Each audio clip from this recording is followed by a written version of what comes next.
সমস্ত শ্রোতা বন্ধুদের গল্প কবিতার আসরে স্বাগত জানাই। আজ আপনাদের শোনাব শ্রী নীলাঞ্জন চট্টোপাধ্যায়ের উপন্যাস ভালোবাসার আলোর ৭ম পর্ব। শ্রোতা বন্ধুদের সময়ের কথা ভেবে আমি উপন্যাসটিকে 10 ভাগে ভাগ করেছি। আজ ৭ম পর্ব পাঠ শুরু করতে যাচ্ছি। গল্প পাঠ ভালো লাগলে একটা লাইক দিয়ে শেয়ার করবেন, কমেন্ট করবেন। আপনাদের কাছে আমার বিনীত অনুরোধ, এখনও যারা এই চ্যানেলকে সাবস্ক্রাইব করেননি দয়া করে সাবস্ক্রাইব করে বেল আইকনটি প্রেস করবেন, যাতে করে এই চ্যানেলে কোনো গল্প, উপন্যাস বা কবিতা আপলোড হলে সহজেই তা আপনাদের কাছে পৌঁছে যায়। নমস্কার। এখন বিকেল 3টে। এই সময় লিজা অফিসে যায়নি, বাড়িতেই আছে। এসব কি সাজানো, আগে থেকে পরিকল্পনা মাফিক? কিছুই বুঝতে পারছে না সৌম্য। তার বুঝতে আর কিছু ইচ্ছেই করছে না। তার মন যেন কাজ করছে না। চোখের সামনে এখনও ভেসে উঠছে ইন্দ্রনীল বাবুর হঠাৎ মাটিতে লুটিয়ে পড়া, যন্ত্রণায় কুঁকড়ে যাওয়া তার মুখ, বুকের বাঁ দিক থেকে একটা ছোট্ট ক্ষত, সেখান দিয়ে ভলকে ভলকে বেরিয়ে আসছে টাটকা তাজা রক্ত। সৌম্য তো ভিড়ের মধ্যে লোকটার মুখোমুখি দাঁড়িয়ে কথা বলছিল, কিন্তু হঠাৎ দূর থেকে কে গুলি করলো ইন্দ্রনীল বাবুকে সে কিছুই বুঝতে পারেনি। কারা যেন হঠাৎ তবুও চিৎকার করে উঠল, সৌম্য, সৌম্য, সৌম্য রায় গুলি করেছে ইন্দ্রনীল বাবুকে। বন্যার জলের মতো জনতা ছুটে আসছিল তার দিকে, আর বিপদ বুঝে সে গুড্ডু আর রামুর গাড়িতে গিয়ে উঠল। খুব বেঁচে গেছে গণপ্রহারের হাত থেকে, যেভাবেই হোক। ওখানকার মানুষদের ধারণা হয়েছে যে সেই গুলি করেছে ইন্দ্রনীলকে, এবং খবরটা এতক্ষণে ছড়িয়ে গেছে। কিন্তু সে নিশ্চিত যে গুড্ডু এবং রামু দুজনের কেউ নিখুঁত নিশানায় গুলিটা করেছে। অথচ এমনভাবে ঘটনা ঘটল যে দোষটা পড়েছে পুরোপুরি তার উপর। তাহলে কি এটাও ষড়যন্ত্র? বুকের ভেতরটা কেঁপে উঠল সৌম্যর। লিজা দরজা খুলে ধরেছে। গুড্ডু আর রামু বলছে, কি গো, কেমন আছো? দেখছো তো একজন নতুন অতিথিকে নিয়ে এসেছি। লিজার গলায় স্বর হাসকি। সে হেসে যেন গড়িয়ে পড়ল। তারপর বলল, তোমাদের পথ চেয়েই তো বসে আছি। এসো গো, নতুন অতিথি এসো। ওরা 3জনে লিজার ফ্ল্যাটের বাইরের ঘরে ঢুকে পড়ল। জুতো পাই সবাই রইল।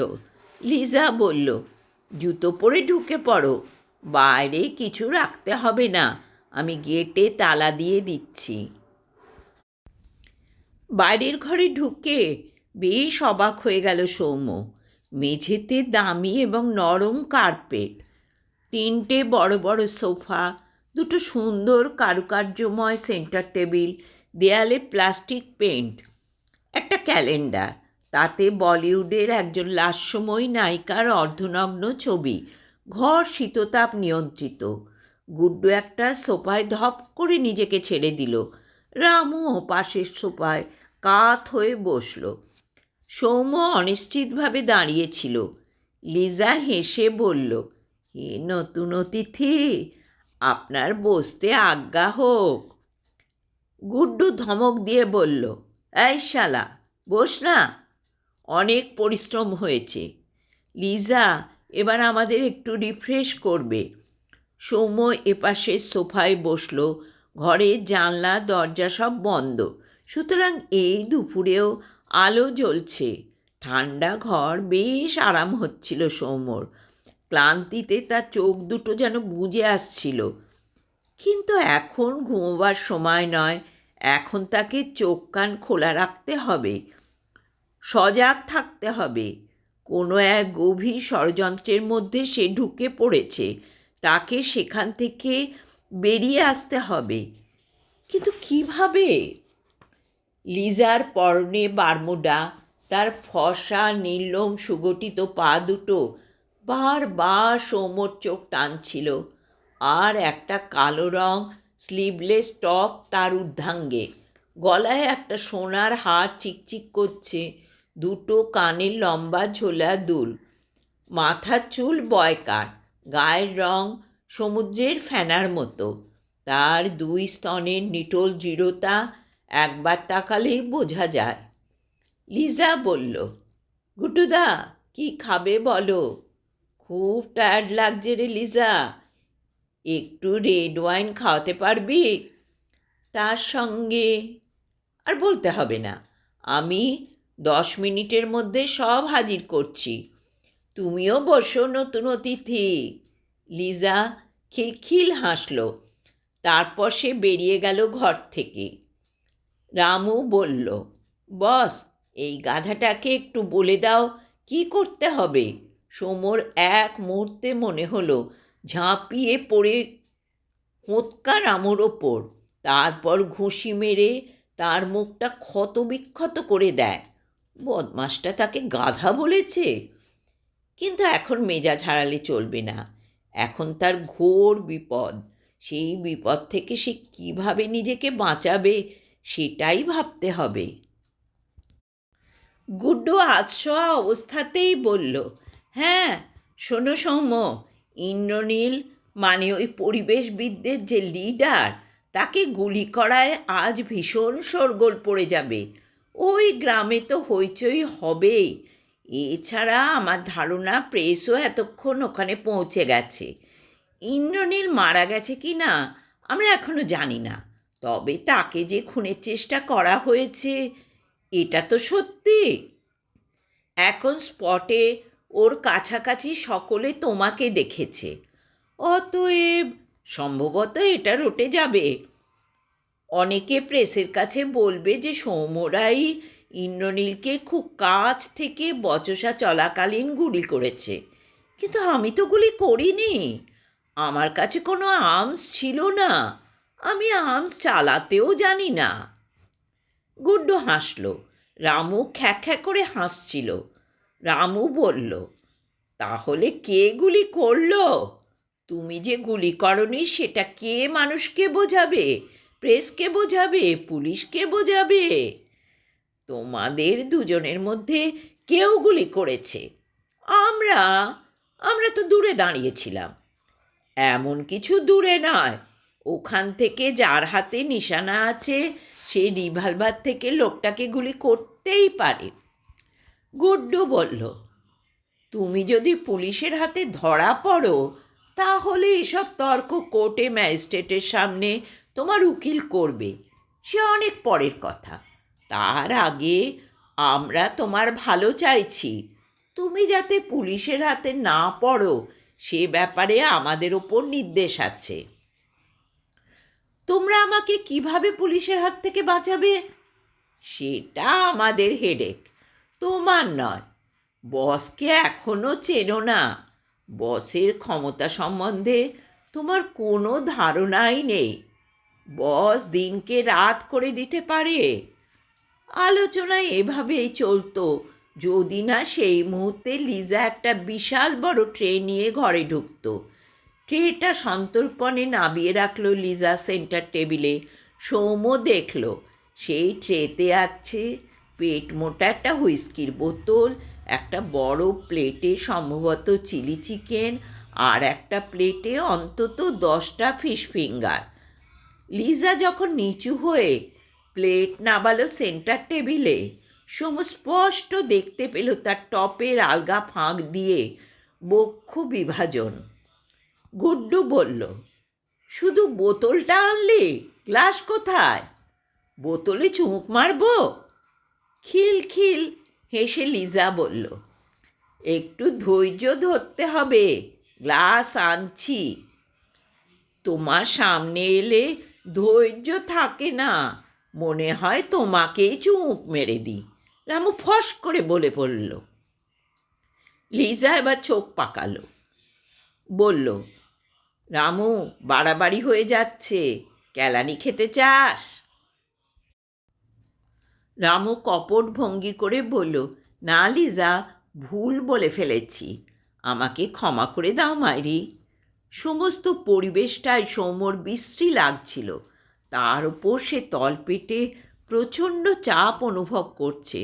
টয়লেটে একবার না গেলেই নয়, কিন্তু সেটা বলতে কেমন লজ্জা করছে। কিন্তু এবার চেপে রাখলে মনে হয় প্যান্ট ভিজে যাবে। লিজা বেরিয়ে গেছে গ্লাস আনতে।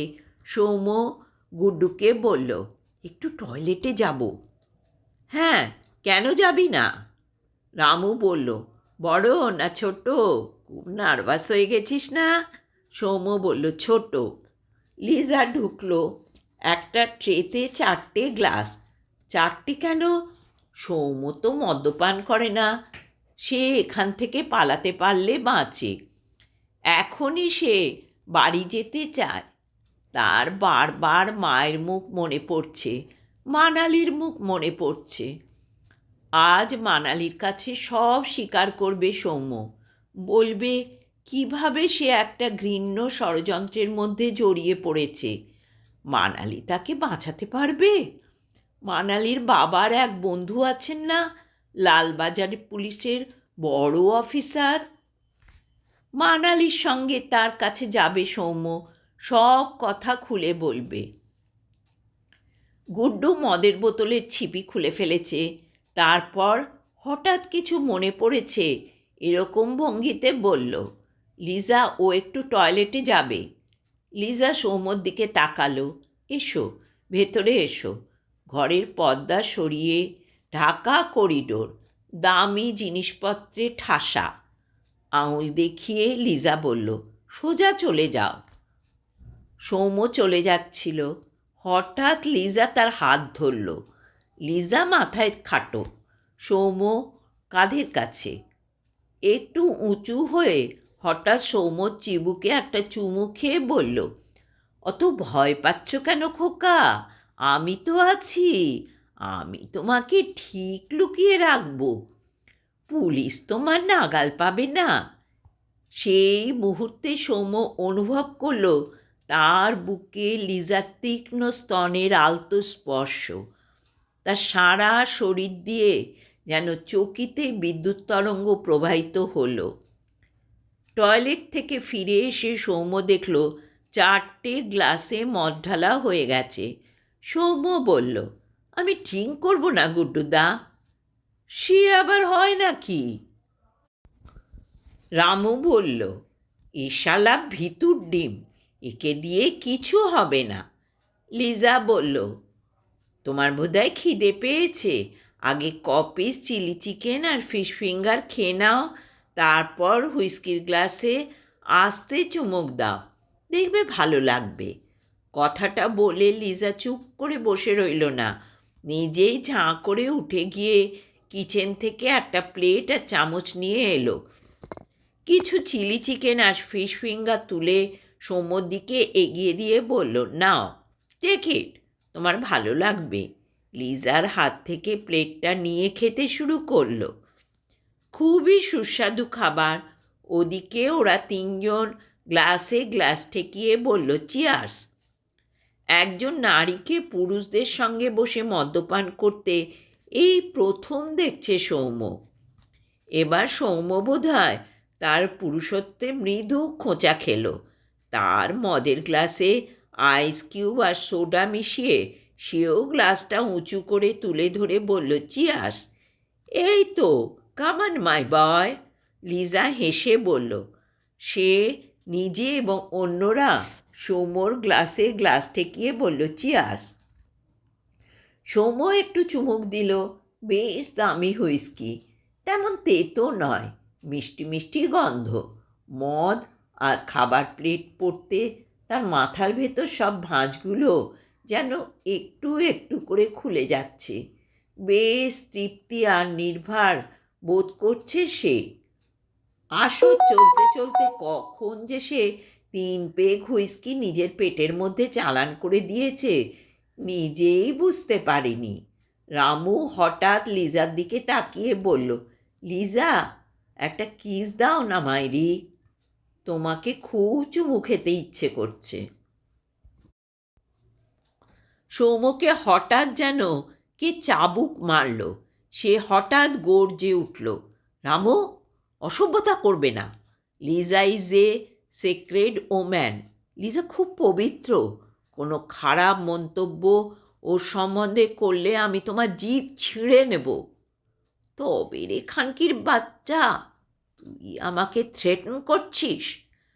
রামু রাগত ভঙ্গিতে এগিয়ে আসছিল সৌম্যর দিকে।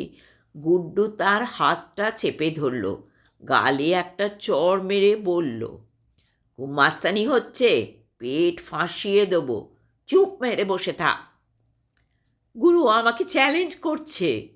তুই লিজাকে অপমান করেছিস কেন? লিজার সঙ্গে আমরা কেউ এভাবে কথা বলি?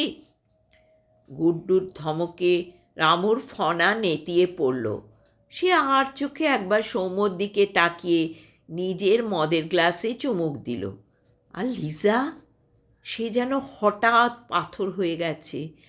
এক দৃষ্টিতে সে সৌম্যর মুখের দিকে তাকিয়ে আছে। কি করুণ আর সুন্দর মুখ সেই যুবকের। এই প্রথম লিজা কোনো পুরুষের মুখে শুনল সে পবিত্র।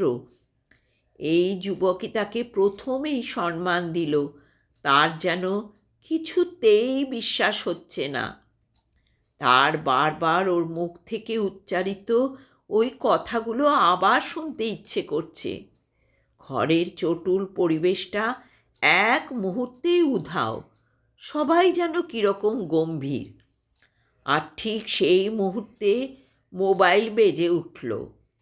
মেঘ বলেছে যাব যাব, রাত বলেছে যাই, দেবব্রত বিশ্বাসের গলায়। সবাই তাকালো সৌম্যর দিকে। ওর মোবাইল বাজছে। সৌম্য ট্রাউজারের পকেট থেকে মোবাইলটা বার করে দেখল মানালির কল। সে কি কেটে দেবে কলটা, না কথা বলবে? কিন্তু কি কথা বলবে? সৌম্য মুহূর্ত তাকিয়ে রইল সবাই মুখের দিকে। তিনজনেই তাকিয়ে আছে তার দিকে। সৌম্য মোবাইল কানে দিয়ে বলল, হ্যালো। কি গো, কি খবর? সারা দিনে একবারও কথা বললে না। কোথায় আছো, কি করছো? সৌম্য গলা নাবিয়ে বলল, আমি এখন অফিসে আছি, এখন কথা বলতে পারবো না। অফিসে? কখন ছুটি পাবে তুমি সৌম্য? তোমার সঙ্গে আজ আমার দেখা হওয়া দরকার। আজ হয়তো বাড়ি যেতে পারবো না। কেন? কাজের চাপ। কি এত কাজের চাপ সৌম্য? তুমি যে কী সব ষড়যন্ত্রের কথা বলছিলে। এখনও সব থাক, আমি পরে তোমার সাথে কথা বলবো। সৌম্য ফোনটা কেটে দিল এবং সুইচ অফ করে দিল। তিনজনেই তার দিকে তাকিয়ে আছে। সৌম্য অস্বস্তি বোধ করছিল, কিন্তু কেউ কিছু জিজ্ঞেস করবার আগেই গুড্ডুর ফোন বেজে উঠল। ফোন ধরেই গুড্ডু ব্যগ্রভাবে বলল, হ্যাঁ বস। ইয়েস বস, বুঝেছি। খবরটা দিনরাত চ্যানেলে দেখাচ্ছে। না, এখন লিজার কাছে ওকে রেখে যাচ্ছি। কোথাও যেতে পারবে না। 2-4 দিন গার্ড ঢাকা দিয়ে থাকবে, এই তো বস। তার মধ্যে আমাদের কাজ করে নিতে হবে। আমি লিজাকে সব বুঝিয়ে দিচ্ছি। ওকে বস। গুড্ডু ফোন কেটে দিল। লিজার দিকে তাকিয়ে গুড্ডু বলল, বস ফোন করেছিল, কথা আছে। ভেতরে চলো। ঘরের পর্দা সরিয়ে লিজা গুড্ডুকে বাড়ির ভেতর নিয়ে গেল। মদের বোতল ফাঁকা, গ্লাসগুলো ফাঁকা, চিলি চিকেনের প্লেট শেষ, শুধু একটা প্লেটে 2টো ফিশ ফিঙ্গার পড়ে আছে। রামু ছোঁ মেরে সে 2টো মুখে তুলে ফেলে দিল। সৌম্য গম্ভীরভাবে সিলিংয়ের দিকে তাকিয়ে বসে আছে। সে ভাবছে মানালির কথা। খুবই মানসিক আঘাত দিচ্ছে সে মানালিকে। কিন্তু এছাড়া এখানে বসে তার করবারই বা কী আছে? তার নিজেকে মনে হচ্ছিল মাকড়সার জালে পড়া নিরুপায় একটা মাছির মতো। হঠাৎ গুড্ডু কার ফোন পেল? বস বলে সে কাকে সম্বোধন করছিল?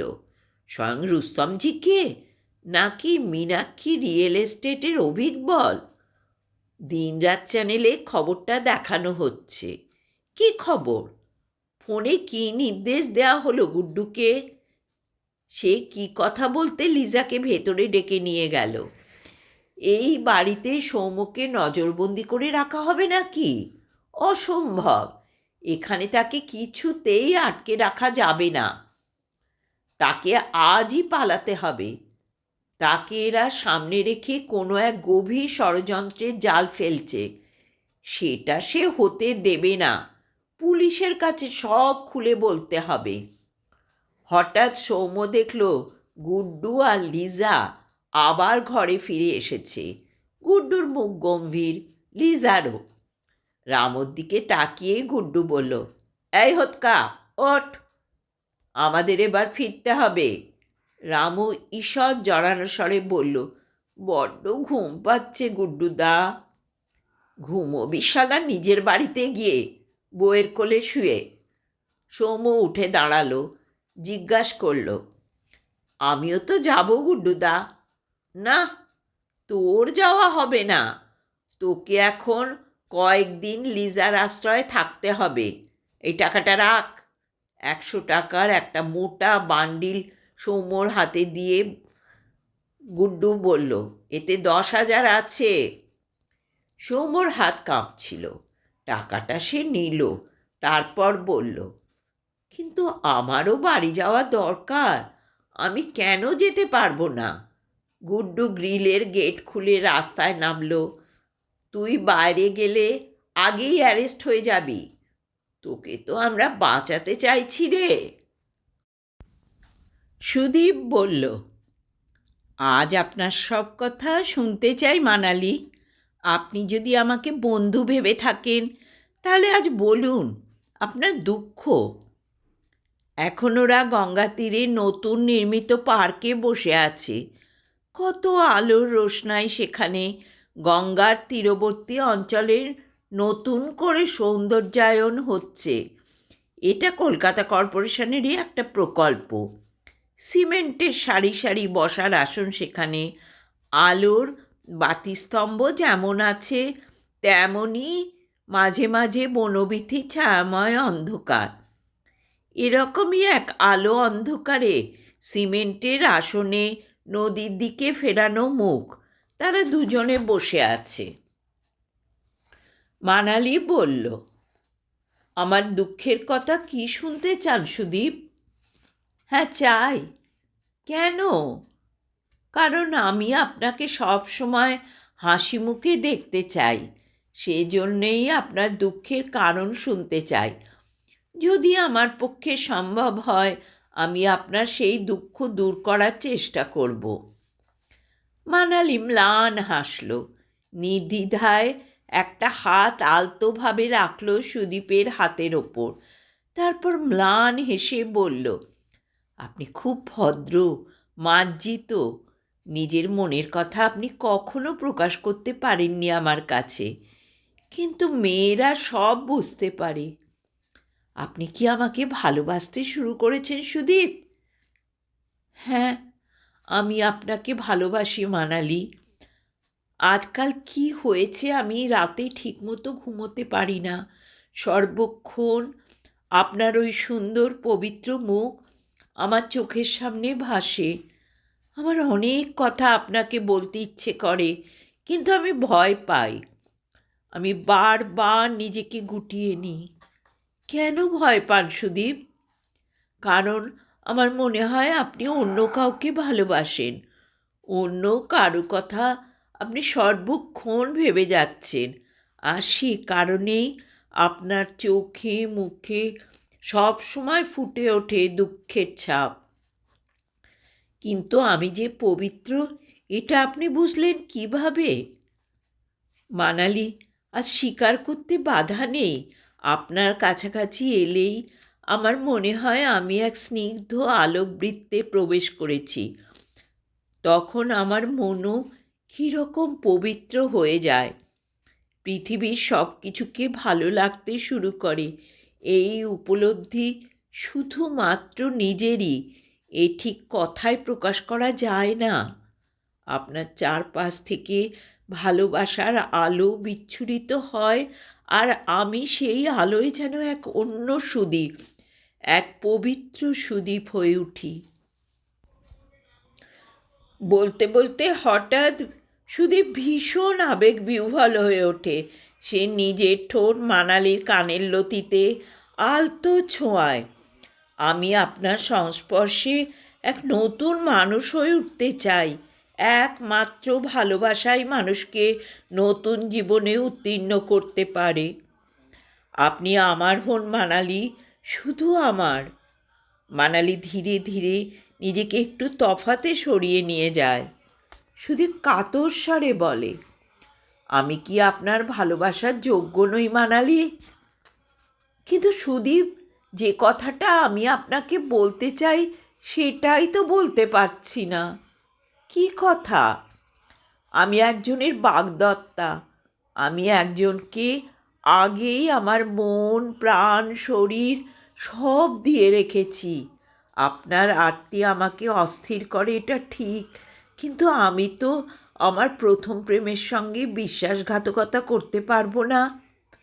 আর আমার যা কিছু দুঃখ তাকে ঘিরেই। কেন? কি হয়েছে মানালি? তিনি কি অসুস্থ? আমি আপনার পাশে দাঁড়িয়ে তাকে সাহায্য করব, যাতে তিনি সুস্থ হয়ে উঠতে পারেন।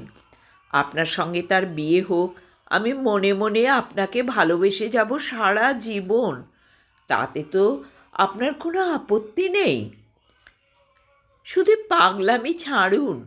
এখন কয়েকটা কথা আমি আপনাকে বলতে চাই, যা সত্যি খুব সমস্যার। আমি যাকে অনেক দিন ধরে ভালোবেসে একটা স্বপ্নকে লালন পালন করে চলেছি নিজের মনে, তার নাম সৌম্য। সে হঠাৎ কিছুটা নিজেরই দোষে এক বিপদের মধ্যে পড়েছে। কি বিপদ সৌম্যর? আপনি আমাকে বলুন মানালি। আমি আপ্রাণ চেষ্টা করে সৌম্যকে সেই বিপদ থেকে উদ্ধার করব। সেটাই আমি আপনাকে বলার চেষ্টা করছি। গুড্ডু আর রামু চলে যাবার পর হঠাৎই সৌম্যর মনে হলো সে ভীষণ একা। কি একটা বিপদের কথা বলছিল ওরা, কিন্তু বিপদটা কি সে ঠিক আঁচ করতে পারছে না। হুইস্কির নেশাটা বেশ ভালোই ধরেছে মনে হচ্ছে। মাথা ঝুঁকিয়ে বসে থাকতে ইচ্ছে করছে। এখন এই ঘরে কেউ নেই। গুড্ডুরা চলে যাবার পর লিজা বারান্দার গ্রিলে চাবি দিয়ে এঁটে প্লেট, হুইস্কির বোতল এসব তুলে নিয়ে বাড়ির ভেতর চলে গেছে। সব চুপচাপ। লিজার কোনো সাড়া শব্দ পাওয়া যাচ্ছে না। কি করছে ও? সৌম্যকে কোনো পাত্তা দিচ্ছে না কেন? সৌম্যর যে আরও মদ চাই, আর একটু হুইস্কি খেতে ভীষণ ইচ্ছে করছে তার। সে মোবাইলের সুইচ অফ করে দিয়েছে। এখন মানালি ফোন করুক সে চায় না। খুব মেজাজ চড়ে গেল সৌম্যর। সে প্রায় চিৎকার করে ডাকল, লিজা, এই লিজা, কোথায় গেলে তুমি? দু একবার ডাকার পরই লিজা প্রায় ছুটে এলো। সৌম্য দেখল লিজা তার পোশাক পাল্টে ফেলেছে। এখন তার পরনে একটা ফুলছাপ ম্যাক্সি, ভদ্রস্ত পোশাক। লিজা এসে বিপরীত দিকের সোফায় বসল। কি হয়েছে সোনা? হঠাৎ এত রেগে যাচ্ছ কেন? সোনা? লিজা তাকে সোনা বলে সম্বোধন করছে। এই মেয়েটা নিশ্চয়ই রুস্তমজির খুব পেয়ারের। এরা বিশ্বাস করে সৌম্যকে লিজার হাতেই তুলে দিয়ে গেছে। মানে সে আপাতত লিজার আশ্রয় বন্দি। কিন্তু কেন? সৌম্য বলল, আমি এখন বাইরে যাব সিগারেট কিনতে। গ্রিলের তালা খুলে দাও প্লিজ সোনা, তোমার বাইরে যাওয়া বারণ। তাহলে তোমার বিপদ হতে পারে। কী বিপদ হতে পারে? লিজা চুপ করে রইল, কীরকম করুণ মুখে সৌম্যর দিকে তাকিয়ে আছে। তোমার সিগারেট দরকার? আমার কাছে ভালো সিগারেট আছে, আনবো? আনো। লিজা উঠে বাড়ির ভেতর গেল। ও ফিরে এলো এক প্যাকেট রাজা সাইজ দামি সিগারেটের প্যাকেট নিয়ে। সৌম্য একটা ধরালো। আহ, তামাকের কি মিহি স্বাদ আর সুগন্ধ! সৌম্য বলল, আমার আরও মদ চাই। তুমি আমাকে মদ দাও, আর এক প্লেট ফিশ ফিঙ্গার। লিজা বলল, তুমি আর ড্রিঙ্ক করো না, এরপর তুমি মাতাল হয়ে যাবে। আবার জ্ঞান দিচ্ছ? যাও, মদ আনো। আর খাবার, দিস ইজ মাই অর্ডার। না হলে রুস্তমজির কাছে আমি তোমার নামে নালিশ করব। লিজা তবুও নড়ল না, এক দৃষ্টিতে সৌম্যর মুখের দিকে তাকিয়ে আছে। সেই দৃষ্টিতে কীরকম এক বিষণ্ণতা। সৌম্যর মাথা এখনো ঝিমঝিম করছে। সে আবার চেঁচিয়ে বলল, যাও, মদ নিয়ে এসো। লিজা বলল, আনতে পারি, আমার একটা কথার উত্তর দেবে? কে? তুমি তখন যেটা বললে সেটা সত্যি বিশ্বাস করো? কি বলেছি? যে আমি খুব সিক্রেট, পবিত্র। হ্যাঁ, মনে হয়েছে তাই বলেছি। সত্যি আমার মুখের দিকে তাকিয়ে তোমার আমাকে পবিত্র বলে মনে হয়? আমি কিন্তু পবিত্র নই, আমি খুব খারাপ মেয়ে। আমার যা মনে হয়েছে আমি তাই বলেছি। তুমি 5টা লোকের সঙ্গে বিছানায় যাও বলেই যে তোমার পবিত্রতা হারিয়েছ, কে বলল? তুমি তো সব কাজ ইচ্ছের বিরুদ্ধে করো, বাধ্য হয়ে করো। না করলে ওরা মেরে ফেলবে তাই করো, টাকার জন্য করো। কিন্তু প্রতি রাতে তুমি এই সব খারাপ কাজের জন্য কষ্ট পাও। ঘুমোবার আগে তুমি একা একা অনেকক্ষণ কাঁদো। তুমি এই জীবনকে ঘৃণা করো। তুমি সাধারণ মেয়েদের মতো একটা সুন্দর জীবন চাও। কি চাও না? তার মানে তুমি মনে মনে এখনও পবিত্র। তোমার শরীরে লোভী মানুষের অনেক হাত পড়েছে, কিন্তু তোমার আত্মায় কোনো ময়লা পড়েনি। লিজা আর বসে থাকতে পারল না। উঠে এসে সৌম্যর গলা জড়িয়ে ধরে একটা গভীর চুমু খেল। লিজার চোখে জল। ভাঙা স্বরে সে বলল, তুমি কে গো? তুমি কে? তোমার সঙ্গে আমার আগে দেখা হয়নি কেন? সৌম্য লিজার ঠোঁট থেকে নিজের ঠোঁট সরিয়ে নিয়ে বলল, তুমি আমাকে মদ দাও, আমি কোনো কথা শুনতে চাই না। আচ্ছা, দিচ্ছি, কিন্তু বেশি না, আর এক পেগ দিচ্ছি। বেশি খেলে তুমি মাতাল হয়ে যাবে। লিজা বলল, চলো, এখানে বসে থাকতে হবে না, তুমি ভেতরের ঘরে চলো, আরাম করে বসবে। আমি কিন্তু আজ রাতেই চলে যাব, তুমি আমাকে আটকে রাখতে পারবে না। আচ্ছা, তাই হবে। ভেতরে যে ঘরে সৌম্যকে নিয়ে এলো লিজা, সেটা একটা বেডরুম। বক্স খাটে, ধপধপে সাদা বিছানা, পরপর অনেক বালিশ, 2টো বালিশ পাশের। এ ঘরেও একটা সোফা, একটা দামি ঘূর্ণি চেয়ার। সোফাতে বসলো সৌম্য। যদিও ক্লান্তিতে তার চোখ দুটো বুজে আসছিল, লিজা কিচেন থেকে একটা ট্রেতে 1 পেগ ভর্তি মদ আর 1 প্লেট ফিশ ফিঙ্গার নিয়ে এসেছে। সোডা আর বরফ মেশানো আছে, ড্রিঙ্ক ইট। সৌম্য পেগে চুমুক দিল, 2টো ফিশ ফিঙ্গার তুলে নিল। বেশ মেজাজ লাগছে। লিজা তার মুখের দিকে তাকিয়ে বসে আছে। সেই দৃষ্টিতে কি যেন আছে। সৌম্যর গায়ে হঠাৎ কাঁটা দিয়ে উঠল। হঠাৎ সৌম্যর মনে হলো তার বিপদ বলা হচ্ছে। কি বিপদ? লিজা, আমাকে একটা কথা বলবে? কি কথা সোনা? আমার কি বিপদ? কি জন্য আমাকে আজ রাতে তোমার এখানে লুকিয়ে থাকতে হবে? যেন অনিচ্ছা সত্ত্বেও লিজা বলল, জানতে চাও? আচ্ছা, টিভি খুলছি। দেয়ালে লাগানো বড় পর্দার এলসিডি টিভি। রিমোটের সাহায্যে লিজা টিভি অন করে দিল। তারপর এ চ্যানেল সে চ্যানেল ঘোরাতে ঘোরাতে চলে এলো খবর দিনরাত চ্যানেলে। সন্ধে 7টা। একজন সুন্দরী ঘোষিকা বলছে, দিনের বাছাই করা খবরগুলো নিয়ে আমরা আপনাদের কাছে আসছি। 3 নম্বর খবরটা শুনে চমকে উঠল সৌম্য। মেরুদণ্ড টান টান করে বসল সে। খবরটা এরকমভাবে পড়া হলো, আজ বেলা 12টা নাগাদ বারাসাত থানার অন্তর্গত পরাঞ্চক গ্রামে ইন্দ্রনীল রায় নামে এক প্রবীণ পরিবেশবিদ দুষ্কৃতীর গুলিতে নিহত হয়েছেন।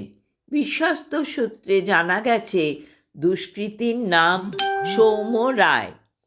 কয়েকদিন ধরেই তিনি পরাঞ্চক গ্রামের একটি জলাশয় বেআইনিভাবে বুঝিয়ে ফেলবার চেষ্টা করছিলেন।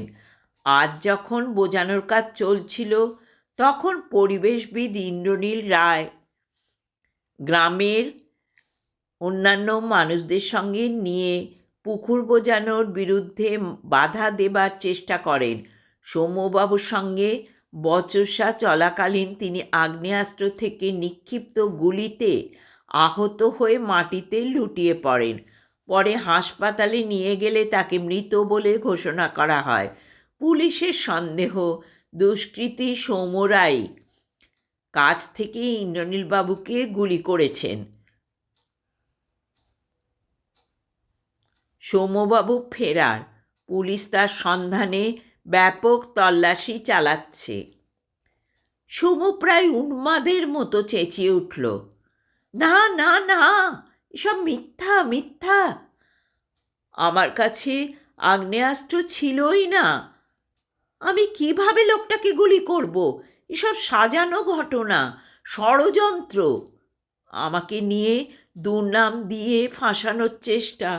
সৌম্য এত জোরে চিৎকার করছিল যে টিভিতে তখনও খবর পড়া চলছিল, কিন্তু তার কিছুই শোনা যাচ্ছিল না। লিজা সৌম্যর হাত ছুঁল। তার আগে সে টিভির সুইচ অফ করে দিয়েছে। সৌম্য লিজার দিকে তাকালো। আবার মদ পেটে পড়ায় তার রীতিমতো নেশা হয়ে গেছে। মাথা ঝিমঝিম করছে। রাগে তার সারা শরীর যেন জ্বলে যাচ্ছে। সে হঠাৎ পরিপ্রেক্ষিত ভুলে, নিজেকে ভুলে লিজার বুকে মাথা রেখে হাও মাও করে কেঁদে উঠল। বিশ্বাস করো, তুমি বিশ্বাস করো, খবরে যা বলেছে সব মিথ্যে, সব বুজরুকি। আমার কাছে কোনো আর্মস ছিল না। আমি কাউকে কোনো দিন আঘাত করিনি। আমি ওই বৃদ্ধ ভদ্রলোককে মারতেই পারি না। খুব কাঁদছিল সৌম্য, বাচ্চা ছেলের মতো কাঁদছিল।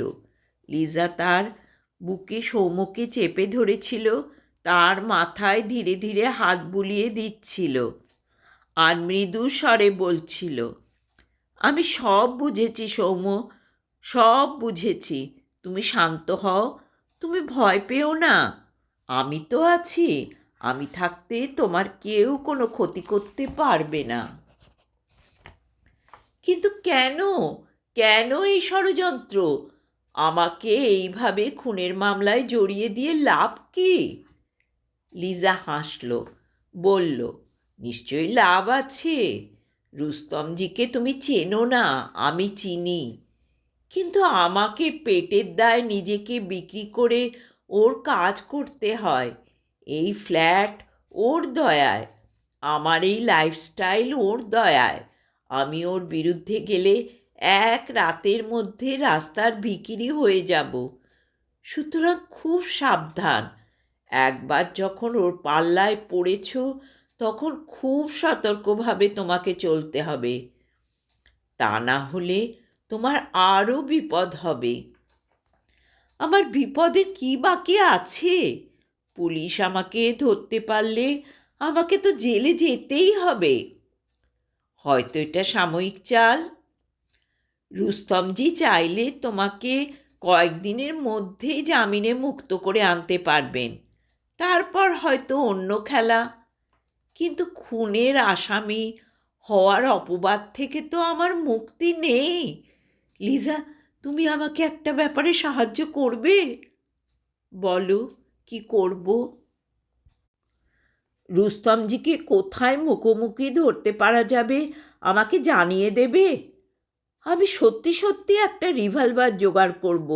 তারপর পয়েন্ট ব্ল্যাঙ্ক রেঞ্জ থেকে গুলি করব ওকে। ওকে মেরে সত্যি সত্যি আমি জেলে যেতে চাই।